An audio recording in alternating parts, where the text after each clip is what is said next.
የኢራንና የአሜሪካ ሰሞነኛ ግጭትና የእስላማዊ አብዮታዊ ዘቡ ተሳትፎ።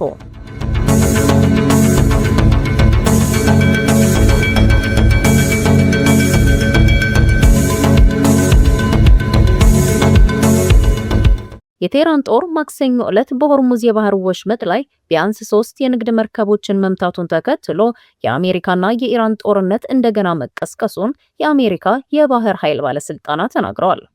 እነዚህ የሳውዲ የነዳጅ ማመላለሻ መርከብ እና የኳታር ፈሳሽ የተፈጥሮ ጋዝ ተሸካሚ መርከብ ላይ ያነጣጠሩት ጥቃቶች አሜሪካ በኢራን የነዳጅ ኤክስፖርት ላይ የተጣለውን ጊዜያዊ የማዕቀብ እገዳ እንድትሰርዝ አድርጓታል።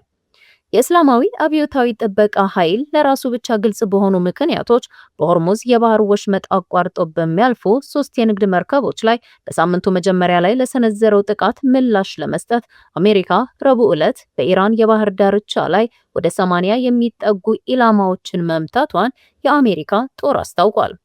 ከነዚህም ውስጥ የአየር መከላከያ ስርዓቶች፣ ራዳሮችና የኢራን እስላማዊ አብዮታዊ ጥበቃ መርከቦችን ለማጥቃት የሚጠቀሙባቸው ከ60 በላይ ትናንሽ ጀልባዎች ይገኙበታል። ረቡዕና ሐሙስ ዕለት እንዲሁ ከሁለቱም አካል ተመሳሳይ ጥቃት ቀጥሏል። ኢራን በባህረ ሰላጤው ሀገራት በባህሬን፣ ኳታርና ኩዌት በሚገኙ የአሜሪካ ጦር ሰፈሮች ላይ አዲስ የሚሳኤል ጥቃት በመሰንዘር ስትመለስ፣ በርካታ የባህረ ሰላጤው ሀገራትም የኢራንን የአየር ድብደባ ጥቃቶችና ፍንዳታዎች ሪፖርት አድርገዋል። የአሜሪካው ፕሬዝዳንት ዶናልድ ትራምፕ የኢራንን የሲቪል መሰረተ ልማቶች፣ የኤሌክትሪክ ማመንጫዎችንና የጨው ማስወገጃ ፋብሪካዎችን እንዲሁም ከፍተኛ መጠን ያለው የነዳጅ መሰረተ ልማት የሚገኝባትን የካርግ ደሴትን እንደገና እንደሚመቱ ረቡዕ ዕለት አስፈራርተው ነበር። አስፈራርተውም አልቀረም። የአሜሪካ ማዕከላዊ እዝ ሐሙስ ዕለት በ90 የኢራን ኢላማዎች ላይ አዲስ ዙር ጥቃት ማድረሱን አስታውቋል። በዚህ ጥቃት የሟቹ የሃይማኖት መሪ የቀብር ስነ ስርዓት የሚካሄድበት የማሻድ ከተማን ከቴህራን የሚያገናኙ ድልድዮችና የባቡር መስመርም ጉዳት ደርሶባቸዋል ሲል የኢራን የውጭ ጉዳይ ሚኒስቴር አስታውቋል። ትራምፕ በቱርክ በተካሄደው የኔቶ ጉባኤ ጎን ለጎን የተኩስ አቁም ስምምነቱ ስለማብቃቱ ሲጠየቁ የተኩስ አቁም የሚባል ነገር የለም ብለዋል። ይህ አስተያየት በሁለቱ ሀገራት መካከል የነበረውንና ብዙውን ጊዜ የሚቋረጠው ደካማ የተኩስ አቁም ስምምነት እውነት ሙሉ በሙሉ አብቅቶ ይሆን የሚለውን ስጋት በእጥፍ ያባባሰ ሆኗል። በጣም መጥፎ ባህሪ እያሳዩ ነው ያሉት ትራምፕ ትላንት ማታ በጣም ጎርተናቸዋል፣ ምናልባትም ዛሬ ማታም እንደገና ደግመን እናጠቃቸዋለን። ቴህራንም በሆርሙዝ የባህር ወሽመጥ ላይ በሚገኙ የንግድ መርከቦች ላይ የሚሳኤል ጥቃት ፈጽማለች ሲሉ ከሰዋል። ኢራን በሆርሙዝ የባህር ወሽመጥ ላይ ያላት ተጽዕኖ ለትራምፕ ትልቅ ራስ ምታት እንደሆነ ይነገራል። የኢራን ፓርላማ አፈ ጉባኤና ዋና ተደራዳሪ መሐመድ ባገር ጋሊባፍ በበኩላቸው በኤክስ ገጻቸው ላይ የጉልበተኝነትና የዝርፊያ ዘመን አብቅቷል፣ ወደ የትኛውም ቦታም አያመራም፣ እኛ እንደሆን አንንበረከክም፣ አሜሪካ ካሁን በኋላ ቃል ኪዳኖችን ማፍረስ ከክፍያ ነፃ እንዳልሆነ እስካሁን አልተማረችም ሲሉ ጽፈዋል። አሜሪካና እስራኤል ቅዳሜ የካቲት 28 2026 በኢራን ላይ በከፈቱት የጋራ ጥቃት የተገደሉትን የኢራን መንፈሳዊ ወታደራዊና ፖለቲካዊ መሪ እንዲሁም የአብዮታዊ ዘብ ጠቅላይ አዛዥ የሆኑት አያቶላ አሊ ኻሜኔን ኢራን ቀናት በወሰደ የቀብር ስነ ስርዓት ተሰናብታለች። ሆርሙዝን በቦምብ አጥረው አሜሪካንና እስራኤልን ያስጨነቁት አዲሱ የኢራን አብዮታዊ መሪ ሙጅተባ ኻሜኔ በአባታቸው ሽኝት ስነ ስርዓት ላይ ለመገኘት ቢፈልጉም በደህንነት ስጋት ምክንያት እንዳይገኙ መደረጋቸው ተሰምቷል። በሌላ በኩል በዚህ ሽኝት ስነ ስርዓት ላይ ለረጅም ጊዜ ተሰውረው የቆዩት አስፈሪውና የኢራን የቁርጥ ቀን ልጅ የሆኑት ጀነራል አህማድ ቫሂዲ ብቅ ብለዋል። እንደሚታወቀው በጦርነቱ መጀመሪያ ላይ የኢራን እስላማዊ ሪፐብሊክ መመኪያ ነው የሚባለው የአብዮታዊው ዘብ ዋና ጽሕፈት ቤትና አዛዦቹ የጥቃቱ ቀዳሚ ኢላማዎች ነበሩ። በዚህም በአገሪቱ ፖለቲካ፣ ምጣኔ ሀብትና የውጭ ግንኙነት ውስጥ ሳይቀር ጉልህ ሚና ያለው የአብዮታዊ ዘብ አዛዥ ጄኔራል መሐመድ ፓክፑር ተገድለዋል። በመሆኑም ጄኔራል ፓክፑር መገደላቸውን ተከትሎ አህመድ ቫሂዲ የእስላማዊ አብዮታዊ ጥበቃ አዲሱ አዛዥ ሆነው ተሹመዋል። በተሾሙ በደቂቃዎች ውስጥም ኢራን ለጠላቶች ዛቻ ምላሽ የምትሰጠው በጦር ግንባር ነው ብለዋል። ኢራን በታሪኳ አይታ የማታውቀው ጥቃት ደርሶባትና መሪዎቿ በሙሉ ተገድለው የሰው ያለ በምትልበት ሰዓት የተገኙ የኢራን ወሳኝና ቁልፍ የጦር መሪ የሆኑት አህመድ ቫሂዲ እስካሁን የኢራንን አብዮታዊ ዘብ ከመሩ ወታደራዊ መሪዎች ሁሉ እጅግ ጥበበኛ፣ በአካዳሚክ እውቀታቸው የላቁ፣ ዲፕሎማሲንና ቢሮክራሲን በደንብ የሚያውቁ፣ ሲበዛ ኮስታራና ቆፍጣና መሪ የሚባሉ ጀነራል ናቸው። ለመሆኑ ይህ በጀነራል አህመድ ቫሂዲ የሚመራው የኢራን እስላማዊ አብዮታዊ ዘብ ማን ነው?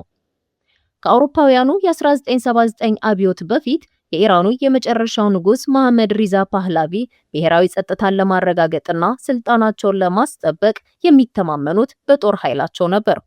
በአያቶላ ሩሆላ ኻሜኒ የሚመሩት አዲሶቹ እስላማዊ ባለስልጣናትም ይህንን በመከተል ነበር አብዮታቸውንና አመራራቸውን ለማጠናከር ቁርጠኛ የሆነ ጠንካራ ኃይል እንደሚያስፈልጋቸው የተገነዘቡት።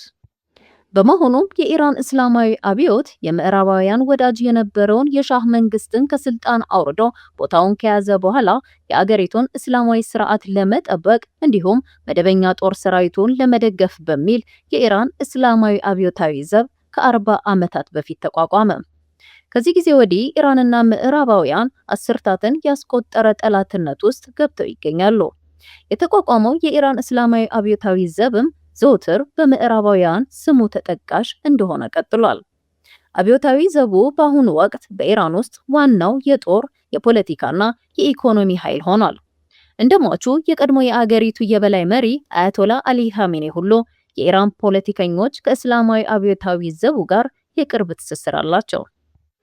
አብዮታዊ ዘቡ መደበኛ ጦሩ ካሉት 230 ሺህ ወታደሮች ያነሱ ሰራዊት ቢኖረውም በኢራን እንዲሁም ከሀገር ውጪ ሀገሪቷ ከፈጸመቻቸው ወታደራዊ ዘመቻዎች ጀርባ ያለ ዋነኛ ወታደራዊ ኃይል ተደርጎ ነው የሚታሰበው። ዘቡ የራሱን የምድር የባህርና የአየር ኃይልም አጠናክሯል።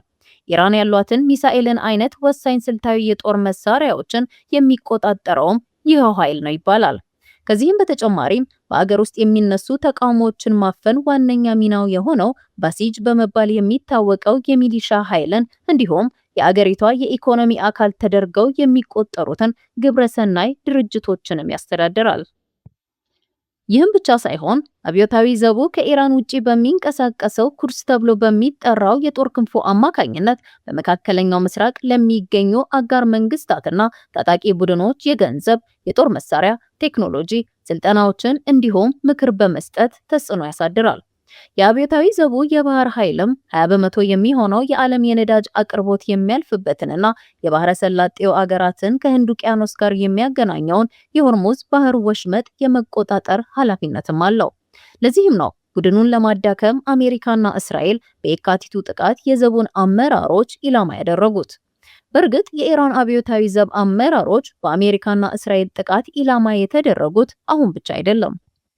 ከዚህ ቀደም አብዮታዊ ዘቡ በተለያዩ የሽብርና የመብት ጥሰት ተግባራት ውስጥ ተሳትፏል በሚል አሜሪካ፣ ካናዳና የአውሮፓ ህብረት ሽብርተኛ ብለው የፈረጁት ሲሆን በተለይ አሜሪካ የተለያዩ ሀገራት ጦር ሰራዊት አባላት ሞት ምክንያት ነው በማለት ትከሰዋለች። በዚህም እንደ አውሮፓውያኑ አቆጣጠር በጥር 3 2020 አሜሪካ በባግዳድ በፈጸመችው የድሮን ጥቃት የኢራን አብዮታዊ ዘብ ኮማንደርና የቁድስ ኃይል ዋና አዛዥ የነበሩትን ሜጀር ጀነራል ቃሲም ሱሌማኒን ገድላለች። ባለፈው ሰኔና ከዚያም በፊት የአብዮታዊ ዘቡ መሪዎች ክፉኛ ተጎድተውበታል። በጥቃቱ የአብዮታዊ ዘቡ ዋና አዛዥ ሜጀር ጀነራል ሁሴን ሰላሚና የዘቡ የአየር ኃይል አዛዥን ጨምሮ ቢያንስ 20 የኢራን ወታደራዊ ኃይል ከፍተኛ አዛዦች ተገድለዋል። ከአብዮታዊ ዘቡ ጋር ጥብቅ ግንኙነት ያላቸው የኢራን ጦር ኃይሎች ጠቅላይ ኤታማዦር ሹም አብዱላሂም ሙሳቪም ከተገደሉት አንዱ ናቸው።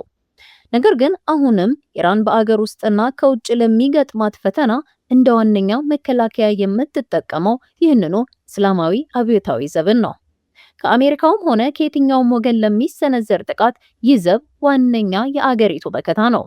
በሌላ በኩል ትራምፕ ዘመን ያለፈባቸው የአንድ ርዕዮተ ዓለም አቀንቃኞች የሚሏቸውን የኢራን ቁልፍ አመራሮች ሲያስወግዱ በኢራን የአገዛዝ ለውጥ አምጥተናል፣ አሁን ሀገራችሁን መረከብ ትችላላችሁ በማለት ደጋግመው ተናግረዋል። ሆኖም ከአብዮቱ በኋላ የመጡት መሪዎች አገሪቱን ለመጠበቅ ከቀደመው አስተዳደር በላይ ቁርጠኛ ናቸው። በዚህም ተጠቃሚ ኢራን ናት ብለው የፖለቲካ ተንታኞች ያምናሉ። የኢራን አብዮት ትውልድ አሁን ላይ የለም፣ በአዳዲስ ትኩስ ኃይል ተተክቷል ባይ ናቸው የፖለቲካ ተንታኞች። የኢራን አዲሱ ጠቅላይ መሪ ሙጅተባ ኻሜኔ ከአባታቸው በ30 ዓመት የሚያንሱ ሲሆን አሁን 56 ዓመታቸው ነው። ከአሜሪካ ጋር በተካሄደው ድርድር ቁልፍ ቦታ ያላቸው የኢራን ፓርላማ አፈ ጉባኤ መሐመድ ባገር ጋሊባፍና የእስላማዊ አብዮታዊ ዘብ ዋና መሪ አህመድ ቫሂዲ በ60ዎቹ ዕድሜ ክልል ውስጥ ይገኛሉ። እናም እነዚህ የአዲሱ ትውልድ መሪዎች ሀገራቸውን ለመከላከል እንደማያመነቱ አሳይተዋል፣ ያሳያሉም ተብሎ ይታመናል። ለመሆኑ ኢራን እንደተባለው ቆራጥ ተተኪ አመራሮችንና በጀነራል አህመድ ቫሂዲ የሚመራውን እስላማዊ አብዮታዊ ዘቡን ይዛ ከአሜሪካና እስራኤል ጋር የገባችበት ፍጥጫን እጅ ሳትሰጥ ምን ያህል ማስቀጠል ትችል ይሆን? የተኩስ አቁም ስምምነቱን በመቀልበስ ዳግም የተቀሰቀሰው ግጭትስ መቋጫው ምን ይሆን? ላለፉት 6 ወራት ቀጠናውን በእጅጉ የለወጠው ይህ ጦርነት ሊቆም እንደሆነ የሚያሳዩ አንዳንድ የተጀመሩ ተስፋ ሰጪ ውይይቶች የነበሩ ቢሆንም የተሻለ ነገር እስከሚመጣ ጊዜ መውሰዱ እንደማይቀር ግን በዚህ ሳምንት ያገረሸው ጥቃት ማሳያ ነው። ሰላም።